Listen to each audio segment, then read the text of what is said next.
Ang pulong sa Dios buhi o nagalihok nga gamhanan.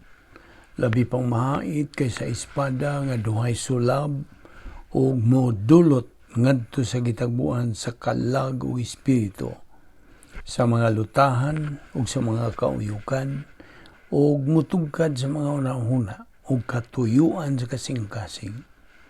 Ang tibuok nga kasulatan gipanginhawa sa Dios ug may kapuslanan alang sa pagpanudlo, alang sa pagpamadlong, alang sa pagpanulid, ug alang sa pagmatuto sa pagkamatarong. Aron ang tao sa Dios mamahingpit, masidangkapan, alang sa tanang maayong buluhaton. Segundo Tesalonica Kapitulo 2 versikulo 13 ngadto sa 15. Versikulo 13. Apan kinahanglan nga magpasalamat kami kanunay ngadto sa Dios mahitungod kaninyo, mga igsoon nga hinugugma sa Ginoo. Kay gipili kami sa Dios ingon nga unang bunga aron kamo mga luwas pinagi sa pagbalaan kaninyo sa espiritu ug sa inyong pagtuo sa kamatuoran. Versikulo 14. Alang niini siya nagtawag kaninyo pinagi sa among maayong balita aron kamo makabaton sa himaya sa atong Ginoong Hesukristo. Busa mga igsoon, barog kamo nga lig-on ug hupti ang mga lagda nga gitudlo kaninyo pinagi sa pulong nga gisulti o pinagi sa among sulat. Psalm 23:1. The Lord is my shepherd, I shall not want. Verse 2, He maketh me to lie down in green pastures. He leadeth me beside the still waters. Verse 3, He restores my soul. He leadeth me in the paths of righteousness for His name's sake. Verse 4, Yea, though I walk through the valley of the shadow of death, I will fear no evil, for thou art with me. Thy rod and thy staff, they comfort me. Sa dili pa kita magapadayon sa pagtuon sa pulong sa Dios ni ining adlaw gikinahanglan ang atong pagsusi sa tagsa-tagsa nato kakala. Kung naa pa bay mga sala nga wala pa nato ikasugid karon sa dili pa kita magapadayon sa pagtuon sa pulong sa Dios gikinahanglan ang atong pagpangandam sa husto nga kita mapunan sa Espiritu Santo ug nga kita dumalahon niya ug tultulan, agakon, pagpasabton sa tanang kamatuoran.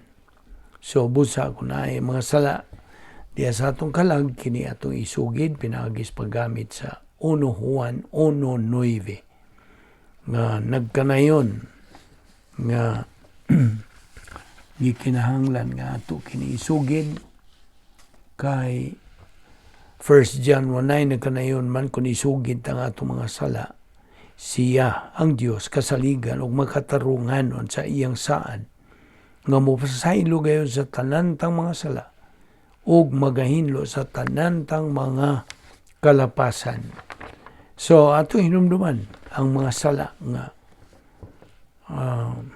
atong hinganlan din aron sa pagpahinumdum kanato unsang mga sala ang nabuhat nato.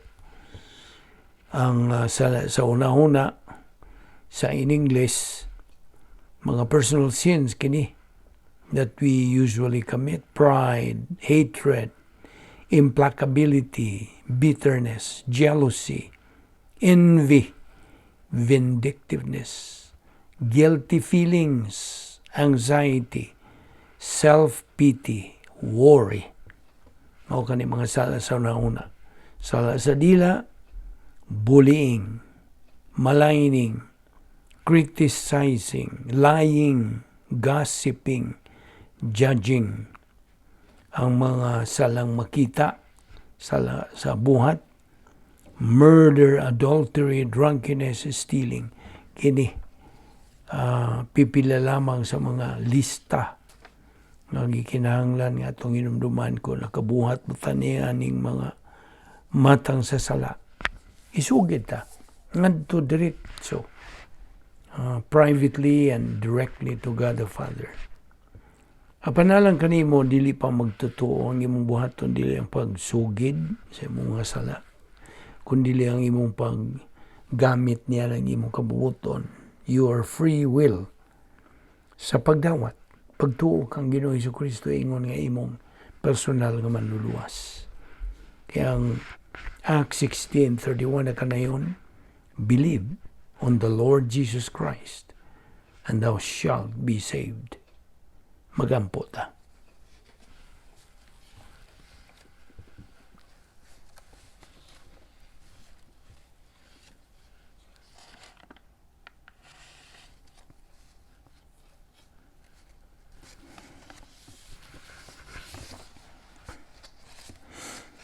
Balaan na mo nga Diyos, nagapasalamat kami kanimo niining lain na sa mga higayon sa imong padangat ka na mo niining dapita sa makausaparon kami makapadayon sa among tulumanon nga magatuon sa imong kamaturan. Among kining ginabuhat adlaw hagig tuman sa imong mando. Patubuon ang among kalag, pinagi sa grasya kay balok ang Ginoong Hesukristo. Segundo Pedro 3:18, gikinahanglan kini aron kami makakabot gayon sa among tumong nga maong espirituhanong pagkahamtong ug nga makaimaya niya kami kanimo. Salamat niini among Bible study through the YouTube sa Balbido Evangelistic Ministry. Kining tanan among ipasalamatan sa ngalan ni Ginoong Hesukristo. Amen. Maayong adlaw sa tanan natong mga subscribers, mga higala, atong mga followers, atong isig ka magtotoo. Welcome now sab. Ang atong giduputan nga pagtulunan, how to live for God in evil days. Okay, padayon kita sa atong gibiyaan kagahapon. Og by the way, ako kang sultihan nga bahin ni atong pagtulunan. This will take a life of kanang taas-taas na ito nga pagdupot niini. A lot of time nga atong duputan sa paghisgot kini mga punto sa doktrina. Ato namang giingon kanimo kagahapon nga how do we know that our motivation is right kung kita magatuon sa pulong sa Dios. Now, hibaw naman tag-unsay buot pasabot sa motivation, pagdasig. This is inducement, enticement, encouragement, incentive, influence. For example, what motivates you to come to church, to come to our Bible study? It is your love for God. And what motivates you to love God? Well, either by Bible doctrine or by the lust pattern of the cosmic dynaspheres and boils down to do human good. So, dagang mga hinungdan. But what should be the right motivation? Nainumdum ka sa Hebrews 4:12, kanunay na ito kining ginabatbat. The Word of God is alive and powerful. Whatever we do in life will always go down to motivation, correct? It is Bible doctrine that judges our motivation. Pangutana, where does motivation come from? Tubag, from what you know in your Christian way of life. If what you know are the absolutes in God's Word, ang imong pagdasig, your motivation, is never affected by anything in life. Dili yun ang mapiktahan. It is therefore God who motivates us, not we to motivate God, of course.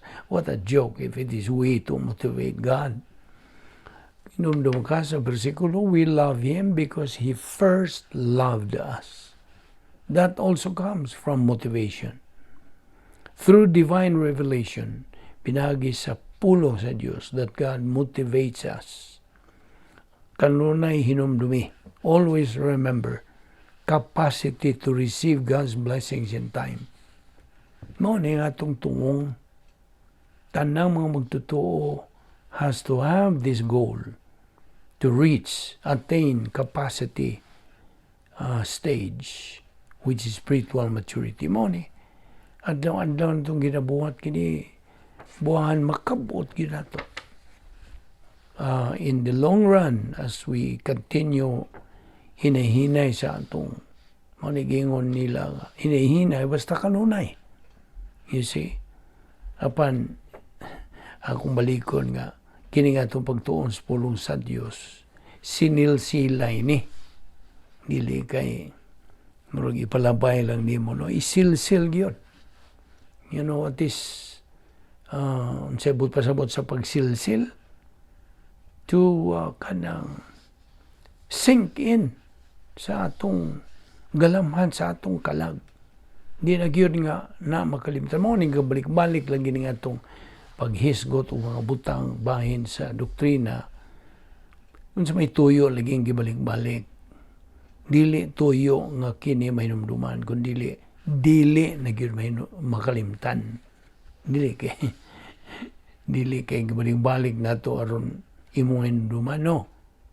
Balik-balikon nato sa paghisgot, pagtuki, niining mga butanga nga may kalabutan sa huna-huna sa Dios aron nga kini mutapot, mudukot diha sa atong kalag ug dili na gyud na makalimtan.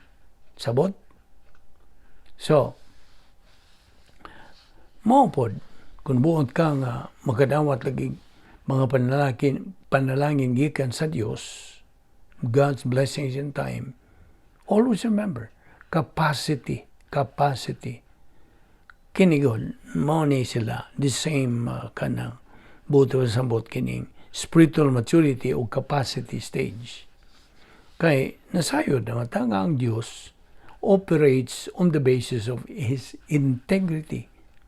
He blesses those who now have the capacity. Iyang panalanginan. So, nagamando ang Diyos ngani kanatong mga magtotoo sa pagpadayon sa atong pagtuon sa iyang pulong, sa iyang kamatuoran, aron nga atong maabot ang spiritual maturity stage nga maong stage of capacity. Ang sa kuibot pasabot nining capacity stage. Capacity, katakos, na nakay katakos sa pagdawat sa iyang mga panalangin. Ito kang gihatagan o yano ka yung ehemplo mahitungod dining capacity. Na by capacity ang bata nga butang ta mag-edad og 4-5 anyos. Na ba siya capacity nga kung imo nga tagan siya regaluhan nimo og labihan kan nindot nga auto, Mercedes-Benz ba o BMW ba o unsa diyang flashy car, imo nga tagan siya, na ba siya capacity? Mao ni pangutana. Na ba siya katakos nga mo enjoy makapahimulos niya ng flashy cars nga imong ihantag kaniya? Hindi yun.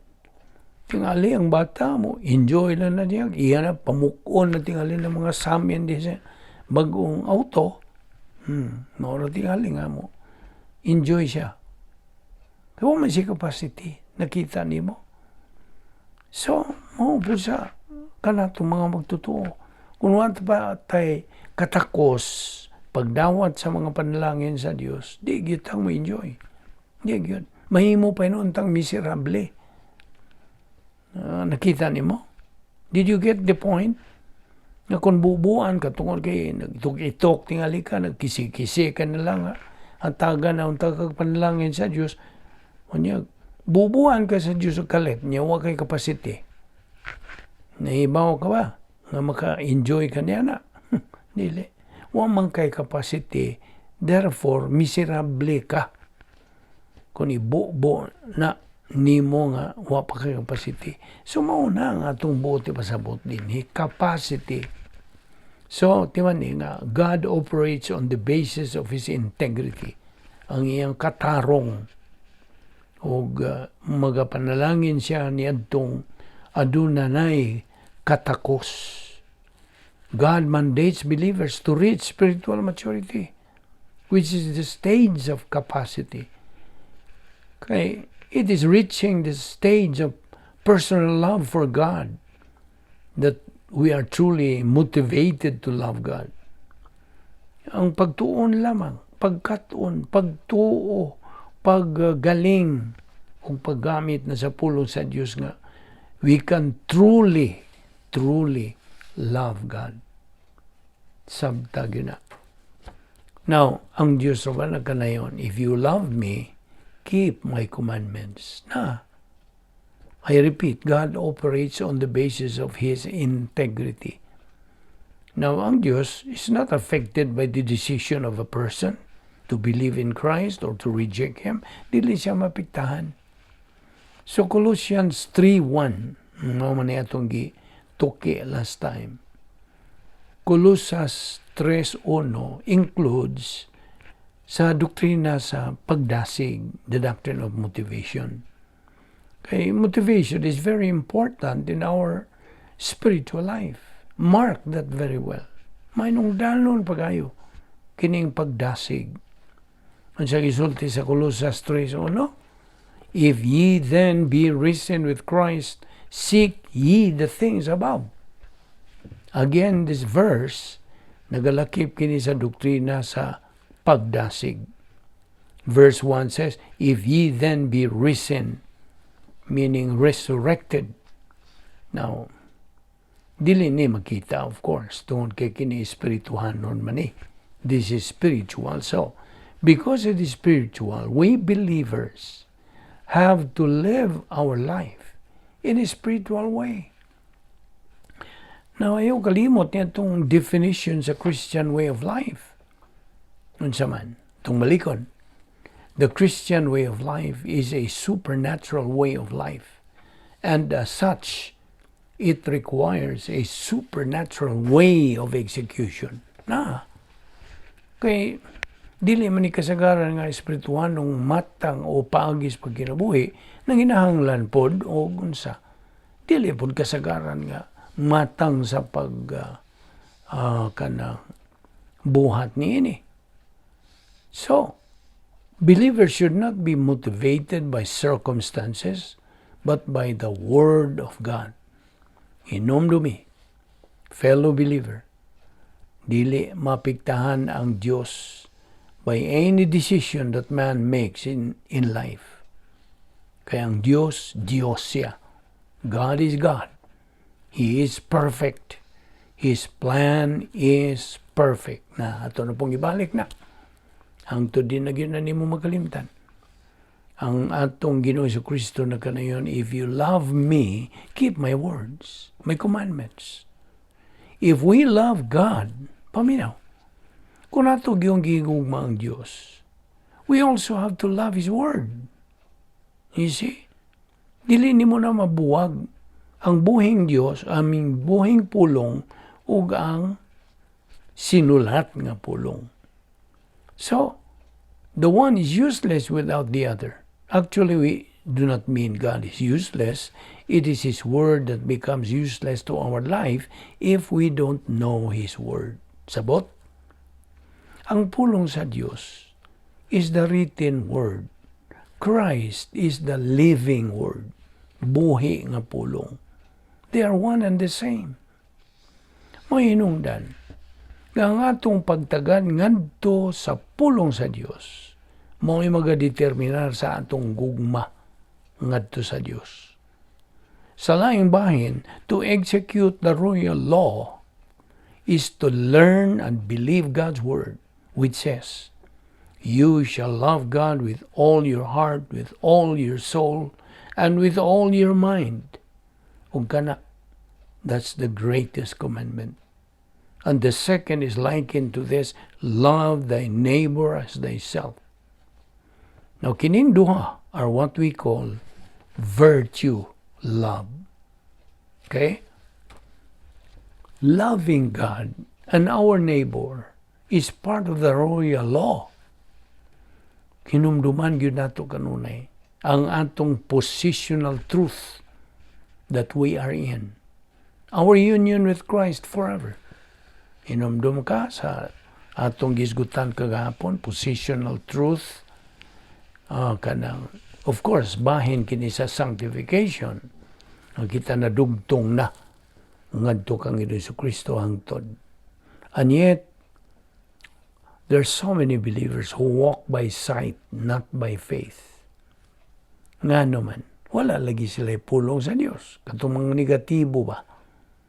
And they just are concerned on things that are seen, not on things not seen. Now, by the way, ang Diyos, ingon nato nga, He is transcendent. Unsay but pasabot nining transcendent? Ang buot pasabot, God is everywhere without limit or end. Only transcendent. And besides being transcendent, He is immanent. Ang sabot pasabot sa immanent. That God is everywhere at all times. Now, who is seated at the right hand of God? It is the humanity. Ang pagkatao ni Ginoong Kristo in hypostatic union, that is seated now at the right hand of God. And that the Lord Jesus Christ had accomplished while He was still on earth, He left them all to all believers. Iyang gibilin. Bible doctrine is biblical teaching. But there are so many believers who criticize doctrinal believers that they have bibliolatry. Kanibang bibliolatry, ilang manggun nagikuha ka ng latry, gikan sa idolatry. Karon, bibliolatry. Kang idolatry, ang pagsimba o mga Diyos-Diyos. Nagkaroon kay sige, mantakunog tuon sa Bible every day, then ang atong gisimba, mao na ang Biblia. Pitiful, kinaluyan, kini mga magtutuong nagasulti nini. So, balik ta, Salmo 110, versikulo 1, nagkanayon, sit down at my right hand. Kinsa nagsulti nini, Diyos kamahan. Ngadto sa Diyos nga anak, nga si Ginoong Kristo. Now, Ephesians chapter 2, verse 6, we have been resurrected with Christ and had us seated.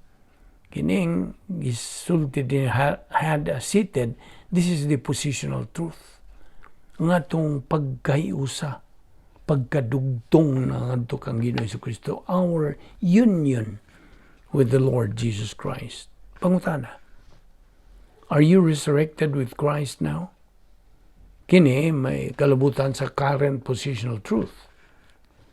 Are you seated with Christ at God's right hand? Retroactive positional truth. Now, kining seated, by the way, diya sa Griego nga pulong, ananin nila ipaimutang sa present middle participle of seated on thrones.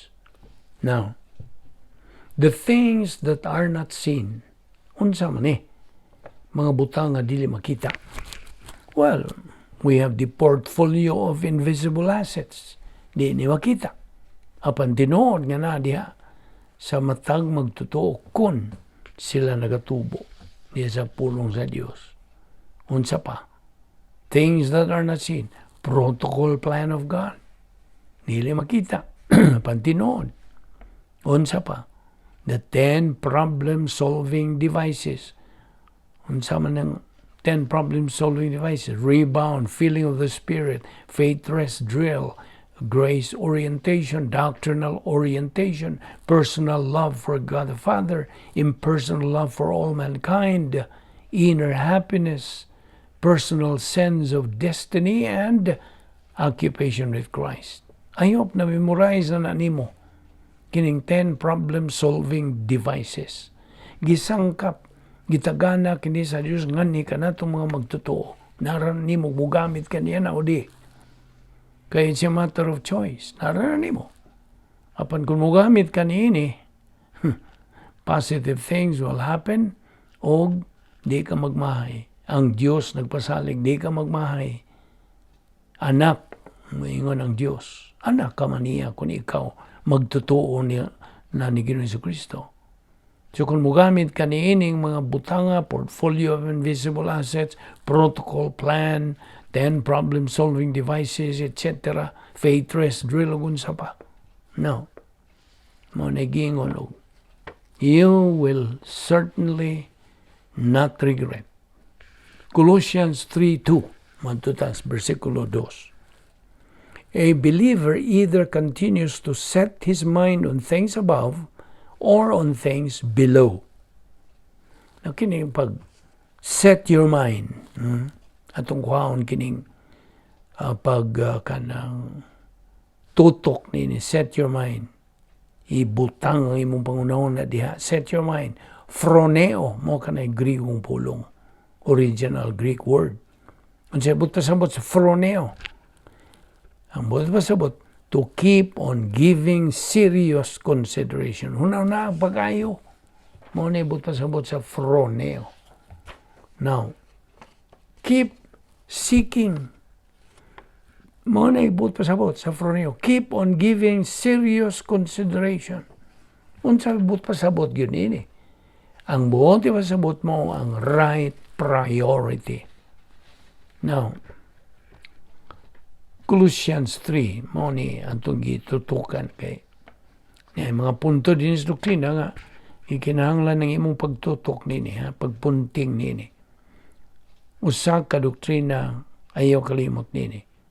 Without doctrine, there is no true faith. Kung wa kay doktrina, wala gayoy tinuod nga pagtuo diha kanimo. Nga naman. Of course, Romans 10:17, faith cometh by hearing, and hearing by the word of God. Now, the major issue in the Christian life is volition. O gitawag nato sa akong higala nga pastor. It's the big V. Dako nga V. Volition. Every believer needs vitamin K, knowledge of Bible doctrine. Iyang gitaganig termino nga vitamin K, knowledge of Bible doctrine. No. For we walk by faith, 2 Corinthians 5:7, not by sight. Kanang panagawi kita pinagis pagtuo dili sa pinagis ato makita. You see, the validity of faith depends on the object of faith. Kinsa man ang tumong sa atong pagtuo in salvation? Only the Lord Jesus Christ. Does that? Because the question is asked, after salvation, what?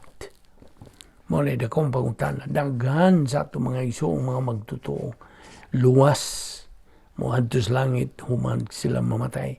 Apan, tilan kadaghan kanilang, walay alamag, unsay buhaton human sila maluwas. Pagkasubo, yun, muna-unaon. Mao ni, ang kanang gibugaton sa atong ministry. Kay, pagkaluoy, kadaghanan sa mga magtutuo, labi na karong panahon na, kay daghang kanang bamag sa atong kinabuhing Kristiyanon, labi na nining panahon sa pandemic.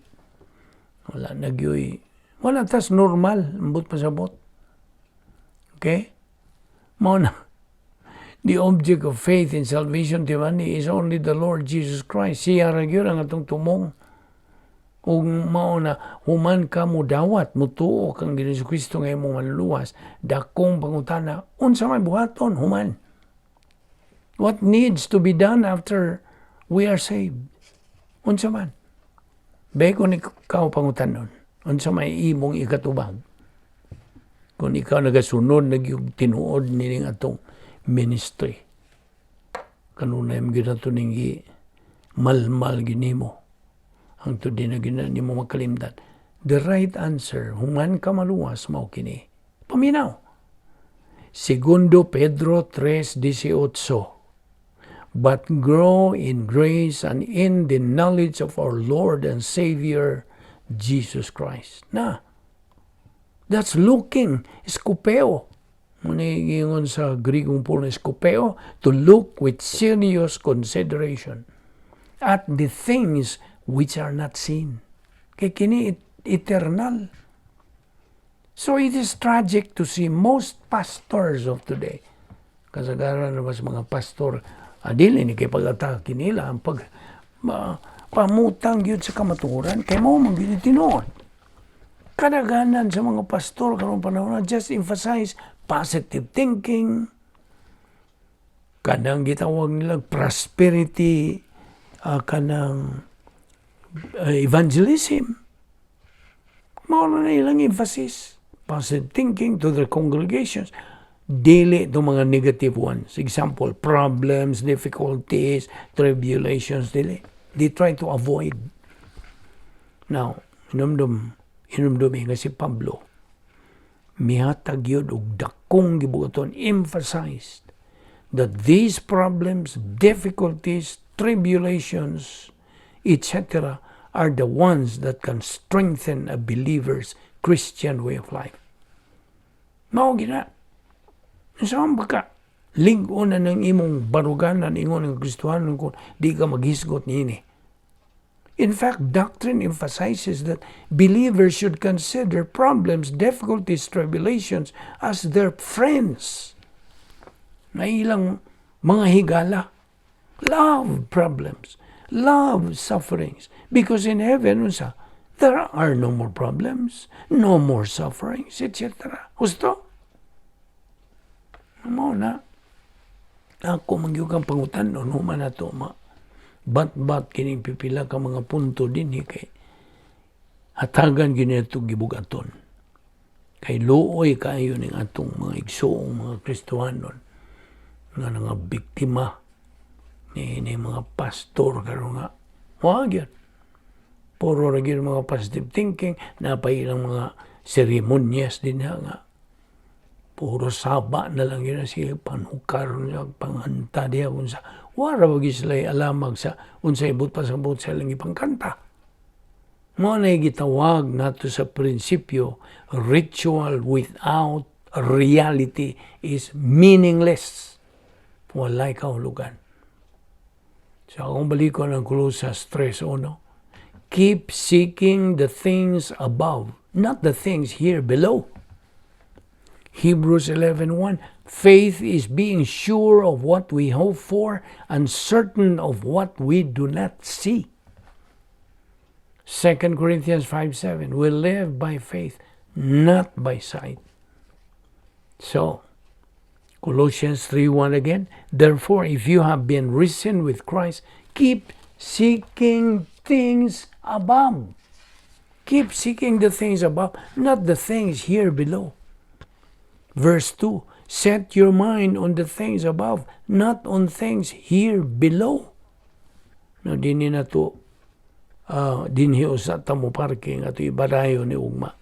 So, ayong sipyat sa pagsunod ni ini, basin nga na kay mapuusam nga pagtulunan nga sarang nimo magamit sa imong Kristohanong pagkinabuhi. The Christian way of life is not a joke. It is a serious matter. That's why we are serious in this daily Bible study. Naroon na nimo, mupahimos ka ba nini o di? It's a matter of choice. Magampo ta. Amahan na mong langit noon, nagpasalamat kami kanimo nining matamis ngay gayon sa among pagpakigambitay kanimo sa imong mga pulong. Hinaot nga kini masilsil gayon sa among alimpatakan, sa among kalag. Aron kini mao'y bawno na mo, inigbiya na mo ning kalibutan na. Kaya wa man kami lain nga butang unsa, kamtangan nga mga madala, inigbiya na mo ning kalibutan na, kundi ang imo lamang pulong, ang imong huna-huna, ani na napundo, ning dukot na sa among huna-huna, sa among kalag. Salamat. Nining among Bible study through the YouTube sa Balbido Evangelistic Minister. Gamita kini mong ministry sa pagpadayon gayon sa pagsabwag sa imong kamaturan ug sa imong mayong balita sa kaluwasan. Kining tanan among gipasalamatan sa ngalan ni Ginoong Hesukristo. Amen.